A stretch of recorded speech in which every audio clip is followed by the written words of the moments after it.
तो कहानी एक ऐसी लड़की की है जो शादी से पहले ही माँ बन जाती है, यानी दरवाजे पर बारात आनी थी और उसके जन्म देने का समय था। तो आज बहुत ही हैरत अंगेज कहानी हम आपको सुनाने वाले हैं, जिसको सुनकर आपके मन में भी तरह तरह के सवाल पैदा होंगे और आप भी यही सोचेंगे कि आखिरकार शादी से पहले कोई लड़की माँ कैसे बन सकती है। और अगर एक दिन पहले बारात आनी थी तो किसी को उसके बारे में पता क्यों नहीं चला? क्या बाद में उसकी शादी हुई या नहीं हुई? लेकिन बड़ी हैरानी वाली बात है, ज़रा सोचिए कि किसी घर में बेटी के बारात आने की जगह पर जहां एक तरफ तैयारियां चल रही हों, घर के सभी मेहमानों को कार्ड भी बंट चुके हों, मंडप भी सज चुका हो, मगर दूसरी तरफ वो लड़की जिसकी बारात आने वाली है, उसी दिन उसको अगर बच्चा पैदा हो जाए तो जाहिर सी बात है कि इस खबर से जो सुनेगा इस खबर को, उसके पैरों तले ज़मीन खिसक जाएगी। कहने का मतलब ये है कि आज की जो ये सच्ची घटना है हम आपको सुनाने वाले हैं, ये शायद किसी बेटी के चरित्र पर सवाल उठा देगी, मगर फिर भी यहाँ ऐसा तो कुछ भी नहीं होता। यानी यहाँ घर में शादी का माहौल चल रहा था, गीत गाए जा रहे थे, बजाय इस शादी को रोकने के यहाँ पर खुशी का माहौल छाया रहता है, आपस में एक दूसरे को लड्डू खिलाए जाते हैं। तो वाकई हुई ना हैरान करने वाली ये बात कि जहाँ जिस बेटी की अगले दिन बारात आ रही है, मगर उससे पहले ही जब उसको बच्चा पैदा हो जाता है तो लोग उसे बिना किसी तरह का इल्ज़ाम लगाए खुशी से झूमने लगते हैं। कुल मिलाकर ये ऐसी कहानी है जो आपको एक तरह से संदेश भी देगी और आपको थोड़ा सोचने पर भी मजबूर करेगी, और साथ ही ये भी आपको बताएगी कि भारतीय संस्कृति का इस्तेमाल लोग किस तरह से कर रहे हैं। तो चलिए पूरी कहानी जान लेते हैं, कहाँ से इसकी शुरुआत होती है और कहाँ पर इसका अंत होता है। तो देखिए, आज की जो सच्ची घटना का ताल्लुक है वो छत्तीसगढ़ राज्य के एक ज़िला कोंडा गांव से है, जहाँ का एक इलाका लगता है और राजपुर, और इसी क्षेत्र का एक छोटा सा गांव है बास्कोट, जहाँ की रहने वाली ये एक लड़की जिसकी उम्र अभी 21 साल के आसपास थी और नाम उसका शिवबत्ती था। तो दरअसल 31 जनवरी 2022 की रात को उसकी बारात आने वाली थी और ये वाकया 30 जनवरी 2022 का है, जब सुबह के 10 बजे का वक्त होगा, रविवार का दिन था। लड़की को हल्दी का लेप लगाया जा रहा था और घर में ज़ोरों शोरों से शादी की तैयारियां चल रही थीं, मगर लेप लगाते वक्त अचानक ही लड़की को बहुत ज़्यादा पेट में दर्द उठने लगता है और वो दर्द से इस तरह से करहाने लगी, चीखने लगी कि बेतहाशा दर्द को वो सहन नहीं कर पा रही थी, क्योंकि दर्द की सीमा बहुत ज़्यादा हो गई थी, जिसको देखकर आसपास बैठे सभी लोग परेशान हो गए। और जो महिलाएं उसको लेप लगा रही थीं, उन्होंने कहा कि शायद इसको डॉक्टर के पास लेकर जाना चाहिए, इसकी तबीयत ठीक नहीं है और बहुत ज़्यादा तबीयत बिगड़ जाती है। जहां अभी लोग एक दूसरे से उसकी तबीयत को लेकर बात करते हैं, तो कुछ ही देर बाद उसकी माँ सरिता मेराबी को भी पता चल जाता है। तो वो तुरंत ही दौड़ते हुए अपनी बेटी के पास आती हैं। उसकी जब हालत देखती हैं तो वो अपने घर के बाकी सदस्यों से कहती हैं कि इसको जल्दी से जल्दी नज़दीकी प्राथमिक स्वास्थ्य केंद्र में लेकर चलते हैं। तो देखिए, एक तरफ लड़की को प्राथमिक स्वास्थ्य केंद्र में एडमिट करा दिया जाता है और यहीं पर दूसरी तरफ हलवाई के घर में खाने बन रहे थे, क्योंकि अगले दिन बारात आने वाली थी। बस 24 घंटे कुल बचे हुए थे और वो भी कट चुके थे। कुछ मेहमान घर में आने शुरू हो गए थे। कुल मिलाकर एक तरह से घर की सारी तैयारियां, चाहे फिर वो दहेज की बात हो या लड़की के कपड़ों से लेकर बाकी रिश्तेदारों के आने जाने की बात हो, लेन देन की बात हो, सारी तैयारियां कंप्लीट हो चुकी थी। अब इंतज़ार था तो केवल बारात के आने का, लेकिन अचानक से ही ये बड़ी मुसीबत जो घर वालों के सामने आ चुकी थी, इस पर भी लोगों का ध्यान जा रहा था, क्योंकि ये वाकई लोगों के मन में सवाल खड़े कर रही थी। क्योंकि लड़की को जब एडमिट कराया जाता है तो करीब 11 या 11:30 बजे के आसपास महिला डॉक्टर ऑपरेशन थिएटर से बाहर निकलती हैं और उसकी मां सरिता से कहती हैं कि बधाई हो, आपकी लड़की को बेटा पैदा हुआ है। बस ये बेटा पैदा होने की बात जब उसकी मां सुनती हैं तो वो बिना किसी तरह का शॉकिंग हुए, रिएक्शन देते हुए, बल्कि खुशी से झूम उठती हैं। वाकई बड़े ताज्जुब की बात है। हैरानी वाली बात यह है कि जिस लड़की की अगले दिन बारात आ रही है उसको बारात से पहले ही बेटा पैदा होता है और माँ जो उसकी जो माँ है वो खुशी से झूम रही है। आखिरकार ये माजरा क्या था? बात अस्पताल से निकलकर सोशल मीडिया पर तैरनी शुरू हो जाती है और ऐसा कोई आसपास का प्रिंट मीडिया या सोशल मीडिया नहीं बचा था जिसके पास ये सूचना ना पहुंची हो कि एक लड़की जिसकी शादी होने वाली है 24 घंटे के अंदर उसकी बारात आ रही है और बारात के आने से पहले ही लड़की को बेटा पैदा होता है। ये कैसे संभव है? ये सूचना चारों तरफ फैलती जाती है, मीडिया का वहाँ जमघटा लग जाता है, लोगों की भीड़ इकट्ठा हो जाती है और जब उससे पूछा जाता है कि आखिरकार माजरा क्या है, तब ऐसी चौंकाने वाली खबर सामने आती है जिसे सुनकर अंदर से कहीं ना कहीं गुदगुदी सी पैदा हो जाती है, सुनकर बहुत ज़्यादा हैरानी होती है और कई सारे सवाल खड़े हो जाते हैं कि क्या हमारे देश में ऐसा भी होता है? बल्कि शहर में तो हो ही रहा है, लेकिन क्या गांव में भी इस तरह की बातें होती हैं? जब ये सच्चाई लोगों को पता चलती है तो वाकई हर कोई सुनने वाले शख्स के रोंगटे खड़े हो जाते हैं। दरअसल बात यह है कि इस गांव बास्कोट की एक प्रथा है जिसका नाम है पेंट प्रथा।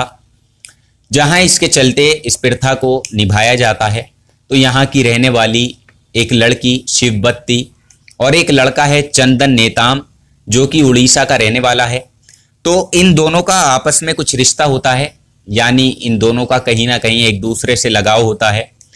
तो उस लगाव के चलते दोनों के बीच प्यार हो जाता है।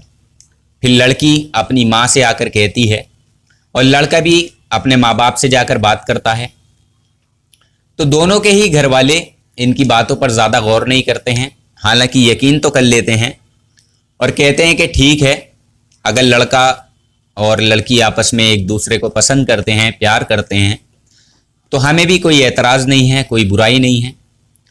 लेकिन एक प्रथा है जो आप लोगों को निभानी होगी, यानी पेट प्रथा के तहत आप दोनों को साथ रहना होगा।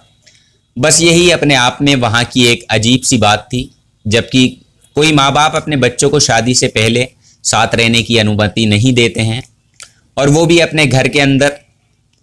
मगर यहाँ ऐसा नहीं होता और यहाँ इन दोनों की साथ में रहने की इन दोनों को इजाज़त दी जाती है, जिसके बाद लड़का लड़की साथ में रहने लगते हैं। और साथ रहने का एक ही मकसद था कि दोनों ज़्यादा से ज़्यादा साथ रहेंगे तो एक दूसरे को अच्छे से पहचान सकेंगे, अपने सास ससुर के बारे में जान सकेंगे और नंद देवर यानी ये परिवार की बारीकियां जान सकेंगे। बस इसी का ख्याल रखते हुए उनको ये प्रथा चलानी थी। मगर जब ये सिलसिला चलता है तो उनसे कहा गया कि अगर जब ये टाइम पीरियड गुजरता है तो इसी बीच में अगर सब कुछ ठीक रहा तभी रिश्ता मंजूर होगा और नहीं तो ये रिश्ता नहीं मंजूर नहीं होगा। बस इसके बाद होना क्या था, दोनों लड़का और लड़की को अपने माँ बाप की बात माननी पड़ी और दोनों लगभग 8 महीने तक एक साथ रहने लगे, बिल्कुल इस तरह जैसे कोई पति पत्नी साथ में रहते हैं। बस अगर कोई चीज़ बीच में थी तो वो ये थी कि एक रीति रिवाज के तहत जो पति पत्नी एक बंधन में बंधते हैं वो बंधन अभी यहाँ बंधा ही नहीं था। बाकी सब कुछ था, सारी रस्में की जा चुकी थी, लगभग 8 महीने कंप्लीट हो चुके थे। इसके बाद पंडित जी से मुहूर्त निकलवाया जाता है और मुहूर्त उनकी शादी का निकलता है। 31 जनवरी 2022 का निकलता है, जब दोनों की शादी की तैयारियां शुरू हो जाती हैं और घर में खूब खुशियां मनाई जा रही थी, मेहमानों की रौनक लगी हुई थी। मगर बारात के एक दिन पहले ही लड़की को अचानक लड़का पैदा हो जाता है और जब ये बात उसके ससुराल वालों को पता चलती है तो वो भी खुशी से झूम उठते हैं। और देखिए, जहां बारात 31 तारीख को आनी थी, अब बजाय 31 तारीख के सारे लोग इकट्ठा होकर 30 तारीख को ही आ जाते हैं और 30 तारीख में ही एक दूसरे को लोग बधाई देते हैं, मुबारकबाद देते हैं, मिठाई खिलाते हैं। तो बहुत ही अजीब सी ये प्रथा है और आपको बता दें कि ये प्रथा दरअसल आदिवासियों की है, जहां एक दूसरे को पसंद करने के लिए पहले एक दूसरे के साथ दोनों को रहना पड़ता है और जिसमें किसी तरह की कोई टाइम लिमिट नहीं होती, चाहे लड़का लड़की हफ्ते भर साथ रहें या कई महीने साथ रहें, ये उनकी मर्जी है। तो देखिए, इस पर एक कहावत भी है कि किसी को अगर पहचानना हो तो पल भर में भी पहचाना जा सकता है, यूं तो लोग पूरी जिंदगी भी साथ रहते हैं मगर तब भी किसी को नहीं पहचान पाते, और ये सच है। इसलिए ये प्रथा वैसे तो सुनने में अच्छी लगती है, लेकिन इसका एक रूप अगर आप महसूस कर रहे हैं तो इसको लिविंग रिलेशनशिप का नाम भी दिया जा सकता है। जैसे कि आजकल शहरों में लड़के और लड़कियां शादी से पहले साथ रहते हैं, संबंध बनाते हैं, और अगर बात बिगड़ती है तो अलग हो जाते हैं, और इसमें कई अपराध भी हो चुके हैं, आपने सुना होगा। और अगर बात बनती जाती है उनकी तो वो शादी कर लेते हैं। इसी तरह कहीं ना कहीं लड़के और लड़की की मर्जी से सब कुछ होता है, मगर अभी भी इस लिविंग रिलेशनशिप में माँ बाप की कोई मर्जी नहीं होती, भाई बहन की कोई मर्जी नहीं होती, परिवार की कोई मर्जी नहीं होती। अगर वो रहते हैं तो छुप कर रहते हैं, लोगों को बिना बताए रहते हैं। बल्कि ऐसी प्रथाओं पर तो कई फिल्में भी बन चुकी हैं। हालांकि समाज अभी इन सब चीज़ों को, इन बातों को इजाज़त नहीं देता। और लिविंग रिलेशनशिप की कहानियाँ आपने सुनी होंगी। हमारा समाज भारतीय संस्कृति पर विश्वास रखता है, जिसके बारे में लोग जानते हैं, जिसका डंका पूरी दुनिया में बजता है। अब चाहे फिर ये कोई लिविंग रिलेशनशिप हो या पेंट प्रथा हो, इसको समाज बिल्कुल भी इजाज़त नहीं देता। बस ये तो कहानी ही कुछ ऐसी थी जिसको सुनकर शायद बहुत से लोगों ने ये भी सोचा कि मेरी ज़िंदगी में ऐसा मौका क्यों नहीं आया, काश मेरे साथ भी ऐसा होता। बहुत से लोगों ने सोचा मैं पहले ही अपनी पत्नी के साथ रहता, उसे आजमाता, परखता। तो इस कहानी को सुनकर बहुत सारे लोगों के मन में अक्सर ऐसा ख्याल आ रहा होगा कि अगर शादी से पहले सबको ऐसा मौका मिल जाए तो कितना अच्छा रहेगा। मगर हम आपसे यही कहेंगे कि ऐसा कुछ नहीं है। ये जो बात है ये सही नहीं है। शादी आपको वहीं करनी चाहिए जहां आपके माँ बाप की मर्जी हो, जहां वो आपसे करने के लिए कहें। क्योंकि कहा जाता है कि जोड़ियां इंसान नहीं बनाता, बल्कि जोड़ियां जो हैं वो आसमानों पर बनती हैं। इसलिए आप इस बात का ख्याल रखें और ऐसी कहानियों को सिर्फ कहानी के रूप में ही सुने, इसमें खुद ढलने की कोशिश ना करें। क्योंकि हमारा मकसद है केवल आपको इन चीज़ों से बचाना, गलत रास्ते से आपको सावधान करना, ताकि आप अच्छे बुरे को समझ सकें, सही रास्ते की पहचान कर सकें, सही गलत की पहचान कर सकें। तो आज की कहानी में इतना ही, और इस कहानी को लेकर जो भी राय हो आप हमें कमेंट बॉक्स में लिख सकते हैं, और साथ ही अपना नाम और अपने शहर का नाम कमेंट सेक्शन में ज़रूर लिखिएगा, और आने वाली वीडियो में आप सभी के नाम लिए जाएंगे। और देखिए, इस घटना को सुनाने का उद्देश्य किसी को परेशान करना नहीं है, किसी का दिल दुखाना नहीं है, बल्कि समय समय पर आपको जागरूक करना है, सतर्क करना है। तो आज के एपिसोड में इतना ही। कल आपसे फिर मुलाकात होगी किसी नई सच्ची घटना में। तब तक आप अपना ख्याल रखें, अपनों का ख्याल रखें, सतर्क रहें, सुरक्षित रहें, सावधान रहें। जय हिंद, वंदे मातरम।